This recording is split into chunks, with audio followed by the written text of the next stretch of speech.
एक तरफ नारियल और पत्थर फेंके जा रहे हैं, दूसरी तरफ से सुपारी। महाराष्ट्र विधानसभा चुनाव से पहले सियासी माहौल गर्मा गया है। 3 दिन पहले महाराष्ट्र नवनिर्माण सेना के प्रमुख राज ठाकरे चुनाव प्रचार के लिए महाराष्ट्र के बीड में थे।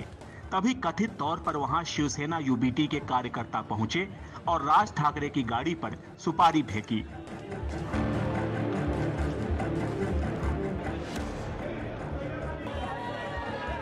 अभी राज ठाकरे पर सुपारी फेंकने का मामला ठंडा भी नहीं हुआ था कि महाराष्ट्र नवनिर्माण सेना के भड़के हुए कार्यकर्ताओं ने ठाणे में उद्धव ठाकरे की सभा से पहले नारियल फेंके। यही नहीं, सभा में पहुंचकर कुछ महिलाओं ने उद्धव के खिलाफ नारेबाजी भी की।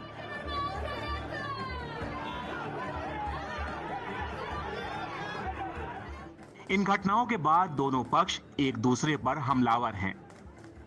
एमएनएस ने कहा कि उद्धव की पार्टी डरती है, इसलिए हमला कर रही है।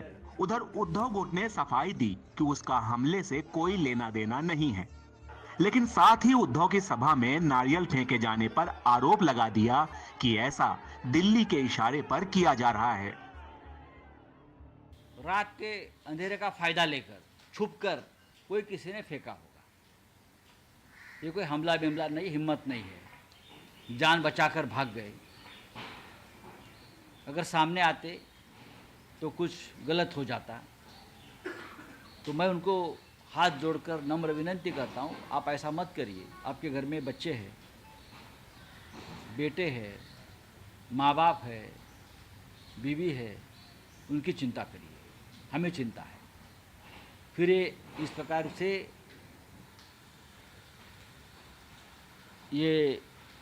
इस प्रकार का अपराध फिर मत करिए,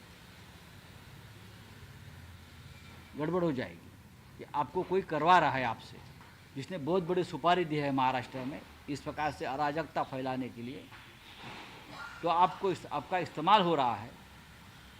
आपके नेता सुपारी लेते हैं और चुप बैठते हैं और आपको एक दूसरे के खिलाफ लड़ाते हैं। ये ठीक नहीं है हमारे राज्य के लिए।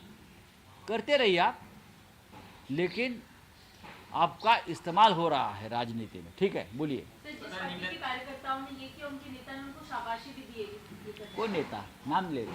राज ठाकरे ने शाबाशी। वो क्या नेता है क्या? मुख्यमंत्री भी कह रहे हैं एक्शन का रिएक्शन। अरे वो तो सब मिली जुली वाले सुपारीबाज है सभी। कौन से एक्शन? क्या हुआ? रात के अंधेरों में कोई फेंकता है, कोई दिखता नहीं, सामने आइए ना। अरे वो पहले से डरते हैं हमको, जब से हमारी पार्टी फॉर्म होगी तब से डरते हैं और तब से यही करते हैं। अगर इसी तरीके से राज साहब पर हमले जारी रहे तो मनसे का क्या स्टैंड होगा? इसी तरीके से अगर एक्शन होगा तो रिएक्शन भी होगा। Newton's third law, every action has got equal and opposite reaction.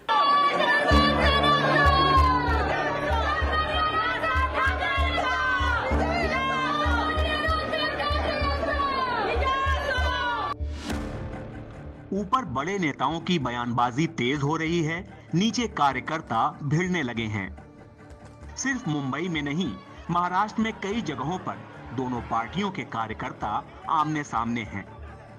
इन सब के बीच एमएनएस प्रमुख राज ठाकरे ने भी साफ कर दिया है कि अगर दोबारा उनकी सभा खराब करने की कोशिश हुई तो वो भी उद्धव ठाकरे की कोई सभा नहीं होने देंगे। यह पहली बार नहीं है कि दोनों भाइयों की पार्टी के कार्यकर्ता आमने सामने आए हैं, मगर ये जरूर पहली बार हुआ है कि दोनों पार्टियों के कार्यकर्ताओं ने उद्धव और राज ठाकरे की गाड़ी पर हमला किया हो। अब सवाल ये है कि विधानसभा चुनाव से पहले किसको सहानुभूति मिलेगी और कौन मराठी मानुस को लुभाने में कामयाब हो पाएगा। मुंबई से कैमरामैन प्रवीण रोहित के साथ पारस दामा, एनडीटीवी इंडिया के लिए।